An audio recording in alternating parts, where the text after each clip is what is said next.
Greetings from Hopalong Hollow. Today is an art day.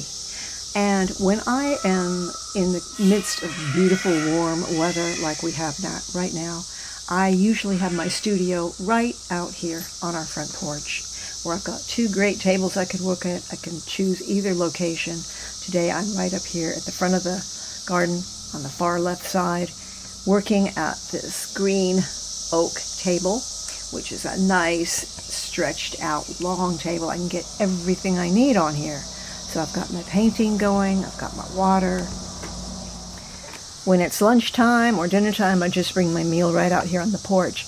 I've got bottled water, I've got coffee or tea, I've always got a magazine or a book with some kind of inspirational thing inside of it.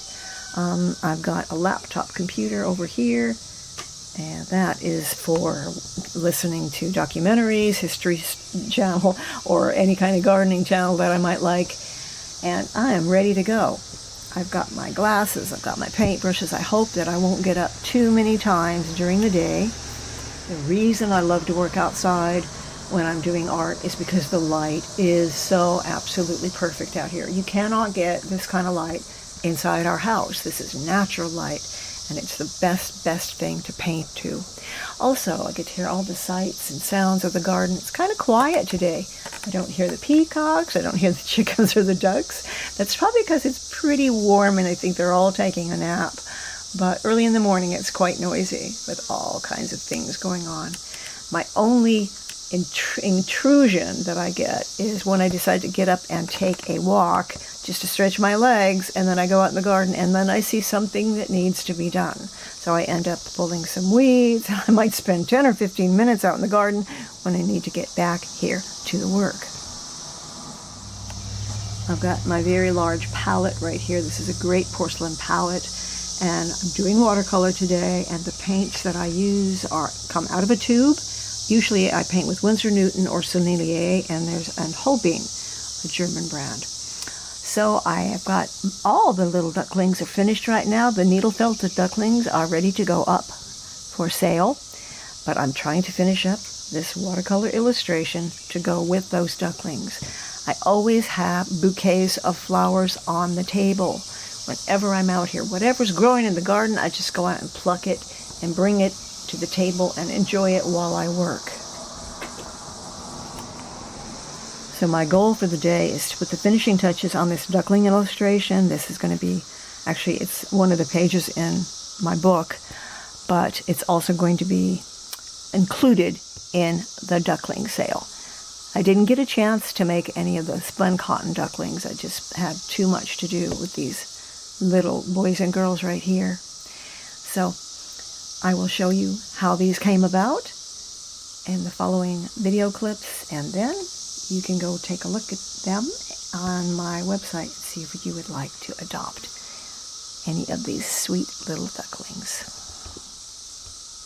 One more duckling to paint, and then this illustration will be complete. I finally got this illustration finished. It's been sitting on a shelf for a couple of years. I just decided it's just about time to finish it. It's an illustration for my garden book.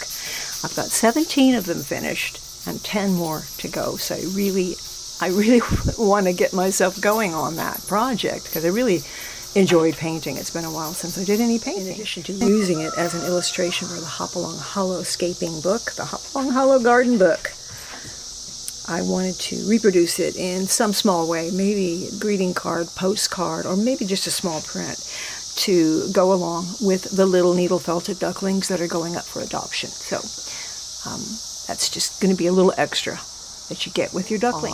The ducklings, they all made it to adulthood. There were 8 of them. There are 5 in the water over here, and 3 over here in the grass, or is that 4? Can't tell.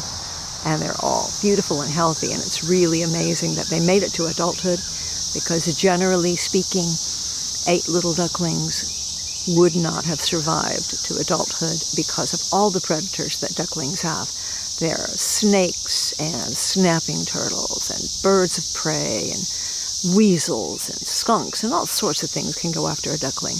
We were so happy that everybody made it, and look how beautiful they are. Even when they've got yellow and little brown stripes, when they're babies, you never know what their patterns are going to be when they grow up. And these ones have just some marvelous, marvelous looking ducks. Look at that chocolate brown there. She's really pretty. 4 girls, 4 boys. And these are the felted ones that are up for adoption now. The needle felted ones I'm about to show you are the representatives of these actual ducklings from here in Hopalong Hollow. So the Hopalong ducklings are as follows. This is Wiggles. And this is Celeste. This is Nutmeg.